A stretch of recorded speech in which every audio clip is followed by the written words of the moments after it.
রে, এই একেবারে ভুলে গেছি। আবার কি? এই দাঁড়ো দাঁড়ো দাঁড়ো দাঁড়ো।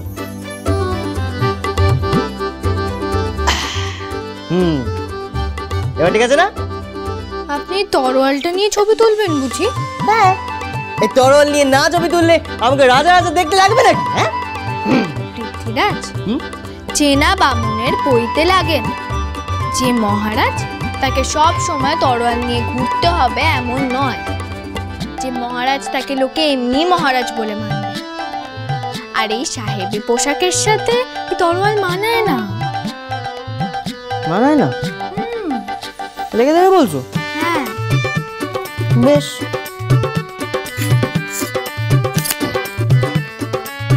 তবে বউ জানো, আজকে তোমাকে একেবারে জুলিয়েটের মতো দেখতে লাগছে।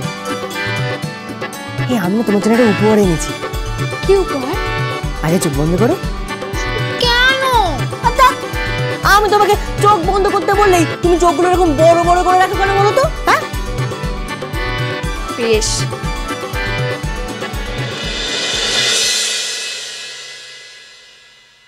এবার চোখটা খোলো।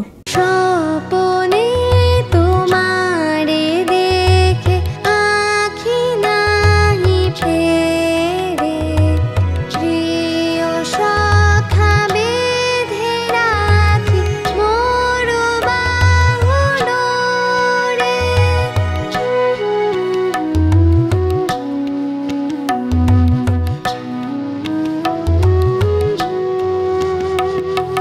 তুমি হে মহারাজ, আমি তোমারি প্রিয়া, কমলা পৃথ্বীরাজে হবে মনো দেবা নেবা। সবাই বলে বাতাবি নয় তোমায় দিতে ফুল, গ্রিন অরেঞ্জ তোমায় দেখতে লাগছে দারুণ বিউটিফুল। আপনি দিলে বাতাবি, যা ফুলও হলো তাই। সারা জীবন আমার পাশে পৃথ্বীরাজকে চাই।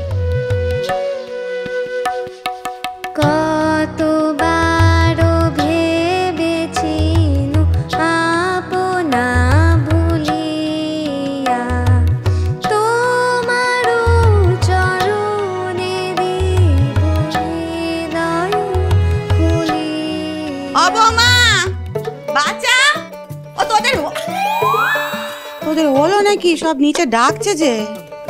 বড় মা, ওই বউকে একটুখানি ছড়া কেটে ফুল দিচ্ছিলাম। দেখো না কি খুশি হয়েছে, দেখেছো? সে বাচ্চা, তুই তোর বউকে ফুল দিবি কি কানে দুল দিবি সেজন্য আমার তো কোনো কাজ নেই না। না, কাজ আছে, তোমাকে জানতে হবেই। তোমা কেনে? আমায় কেন জানতে হবে শুনি? মা, শুধু তোমাকে না গো, বাড়ির সবাইকে জানতে হবে। হ্যাঁ, আমি আগের বার যখন বউকে বাতাবি লেবু দিয়েছিলাম সবাই আমাদের ঠাট্টা উড়িয়েছিল, তাই এবার বউকে ফুল দিয়েছি, সেটা তোমাদের সবাইকে জানতে হবে। হবে না। কেন? সবাইকে জানতে হবে নে বাচ্চা, বুঝতে পারছিস নে? আরে বর বউয়ের মাঝের কথা অত পাঁচ কান করতে নেই, বুঝলি? তাই বুঝি?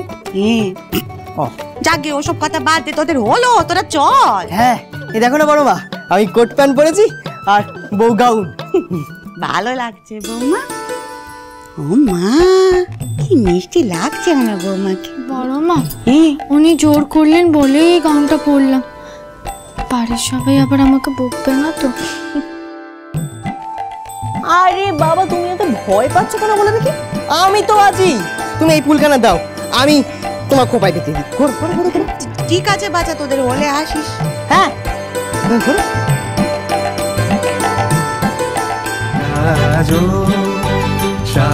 সাজাও সাজো, সাজাও এমন করে বুঝতে পারি কেমন সাজো।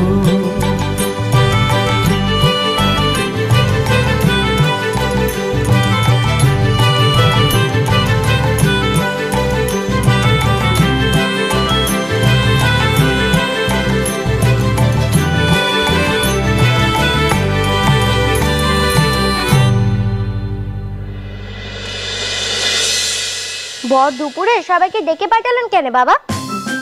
তোমার মুখখানা তো চাঁদের মতন, তাই দেখতে হলো স্বাদ। অমন নাকা নাকা কথা শুনলে হয় মেজাজ বরবাদ। তুমি কাজের কথা কান কও না। বলবো বলবো কি বলবো বলেই তো সকলকে ডেকে পাঠিয়েছি। কাল সকালে আমি নায়েব খাজাঞ্চি ম্যানেজারদের আসতে বলেছি, ওদের সকলের সামনেই কালকে আমি আমার জমিদারির ভাত তুলে দেবো মেজো পোকার হাতে। আপনি ঠাকুরপোড়াতে জমিদারি বার তুলে দেবেন বাবা? সেরকমই তো বললুম বাংলায়, আর অমন আকাশ থেকে পড়ার কি আছে? এ তো বলাই ছিল যে নরেন্দ্রর বিয়ে হলে সে পাবে জমিদারি। কিন্তু এখন তো পরিস্থিতি পাল্টেছে বাবা। কি কেমন কেমন পাল্টেছে শুনি? ঠাকুরপোর তো সাবুর সাথে বিয়ে হওয়ার কথা ছিল, কিন্তু তা তো হয় নাই। হয়নি, কিন্তু বিয়ে তো হয়েছে, সেটাই যথেষ্ট। যথেষ্ট নয় বাবা,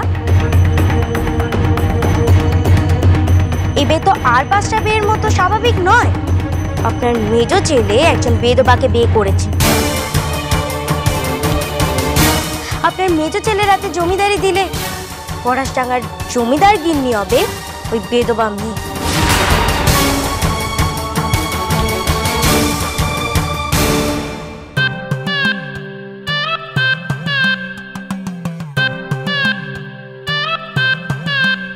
দাঁড়াবো, আমি একটু ভালো করে দাঁড়াই।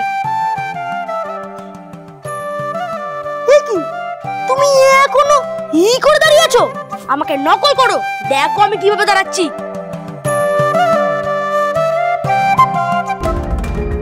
সই আজ মানিক সেজে গুজে এলে মানিকের সঙ্গে আমার মনির একটা সুন্দর মতন ছবি তুলিয়ে নেবো, কেমন? আরে দাঁড়িয়ে কেন ফণিদা, বৌঠানকে নিয়ে আসুন। চলো আমাদের হয়ে গেছে।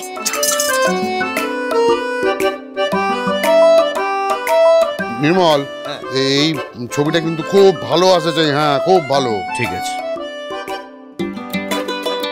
আরে বৌঠানকে একটু কাছে টেনে নিন। দাঁড়াও শুনে। আরে বড় গিন্নি, ওখানে দাঁড়িয়ে আছো কেন? এসো। তাক না, তুমি ছোটর সাথে ছবি তোলো। আরে বাবা এসোই না। আমার খুব লজ্জা করে গো। বড় গিন্নি, তোমাকে ছাড়া এই ছবি তো অসম্পূর্ণ। থাক, তাহলে আমিও তুলব না।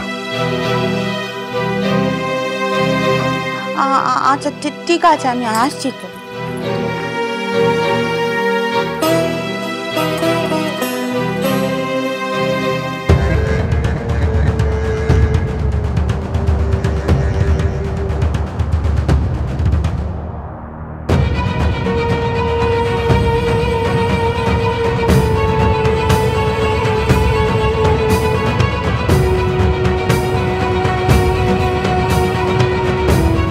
এই দেখো, আরে যার জন্য এত আয়োজন সেই মানিকই তো এখনো এলো না।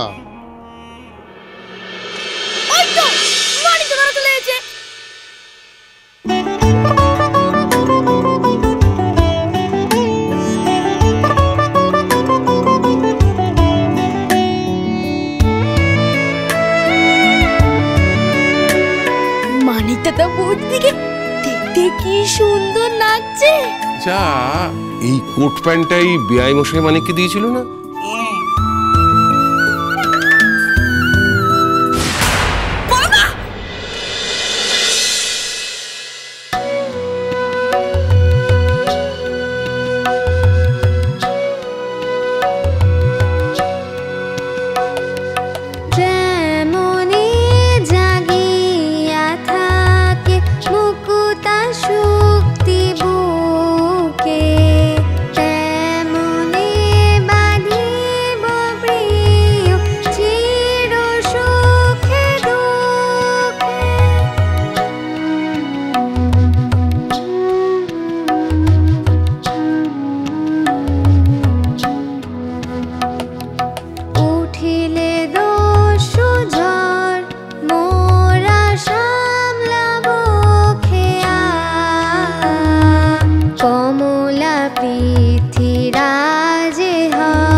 চলো চলো চলো চলো চলো পাল্টাই।